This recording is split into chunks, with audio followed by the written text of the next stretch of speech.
Hi, I'm Takoucht and this is my Sunday results wrap-up. Friday night in Washington, televised in the States on ESPN, and over here on BT Sport we had a triple-headed card featuring ZAHEER, Rahim, a guy who beat Erik Morales a few years ago. You guys will know him from that. He was in the ring against the Mongolian Mongoose, great nickname, Bayan Jael, and he beat him on points over 10. Juan Antonio Rodriguez beat NFL Vicente over 8 at junior lightweight on the same card. It wasn't the best card. In Tokyo last night, only a 6-fight pro won the OPBF lightweight title. Masayoshi Nakatani beating Yoshitaka Kato over 12 by majority decision. The much taller Nakatani managed to control the fight. In Detroit last night, a fight for the WBU welterweight championship. Yeah, WBU, we know that belt made famous by the likes of Shane Neary. Ricky Hatton had so many defences of the lightweight welterweight version of that belt. But we had a good, honest fight, in a fight that he looked like he was losing there. Leonardo Taina coming up against Angel Hernandez and stopping him in the 12th round despite being behind on the judges' cards and looking himself that he could have been stopped at times, but he came back. Two big right hands ended the fight there, and he walks away with the WBU welterweight title. Jumping over the pond here to Europe, and we had in Belgium the former European featherweight champion Alexander Miskritchian winning an IBF final eliminator at featherweight against Frenchman Sofiane Takoucht over 12. It was a tough fight and one that he just about won. Maybe 116, 112 seemed about the right score, was a majority decision, but he will now go on and be the mandatory contender for the IBF champion, who is Evgeny Gradovich. Over in Tijuana, Mexico, Antonio Demarco, former Adrian Broner victim at 135. He was the WBC champion at 135 in a couple of fights ago. He's moved up to around about welterweight, light welterweight. Well, he came back in devastating fashion, scoring a second round annihilation of opponent Jesus Pantera Gurrulo. Staying in Mexico, in Veracruz, a different card last night pitched a lot of Mexicans against Filipinos. The headline fight there was former WBC super flyweight champion Thomas Gusano Rojas beat Virgil Nibran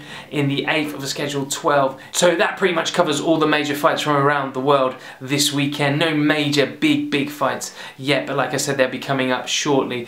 Been a big week for boxing news though. I was down at a press conference during the week. Frank Warren announcing his next show, going to be at the Copper Box Arena again. It's going to be Rock the Box 3, headlined by Derek Chisora against big punching, undefeated heavyweight Rudenko. He's going in there against him, but also on the card we've got Tyson Fury. Don't forget to check out my interview with Frank Warren and my interview with Derek Chisora from that event. That'll be linked to this video. You can also see them on the Seconds Out homepage on YouTube. Frank Warren said some interesting things, but the big news really is that if Chisora comes through that fight with Rudenko, he's an undefeated puncher, but it looks like Chisora should be too much for him on paper. And Tyson Fury comes through what some people are going to be calling a little warm-up fight. The two of them will crash head-on in the summer, hopefully June, and that will be promoted by Frank Warren and Team Fury. Those were the words that Frank said to me. Mick Hennessy's still very much involved with Tyson Fury, we understand, but it's going to be a co-promotion. I don't think what some people were reporting at the time was that Tyson had signed with Frank. That's not the case.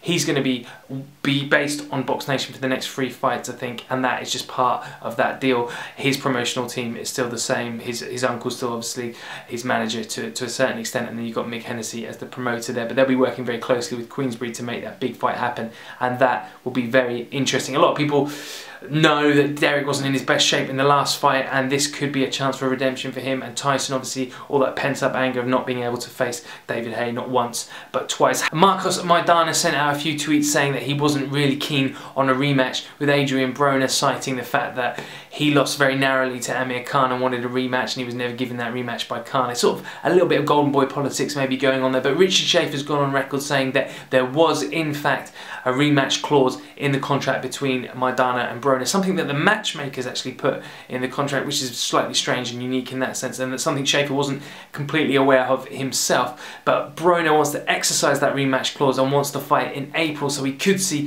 Broner versus Maidana as soon as April this year.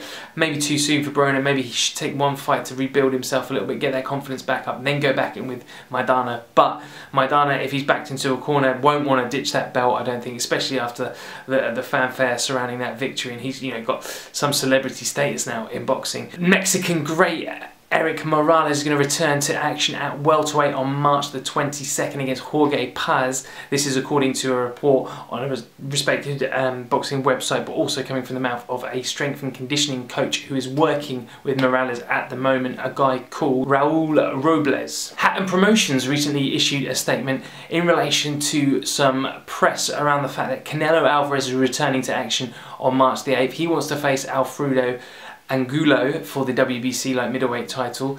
Some people are saying that's what that fight's going to be for, but HATTON Promotions, who promote Sergey Rabchenko, who is the WBC silver light middleweight champion, are saying that he is, as the #1 contender for the belt proper, he should be the next in line to fight for that title against the #2 guy, which is Canelo Alvarez, and they're hoping that WBC will understand that and not let Angulo fight for that title.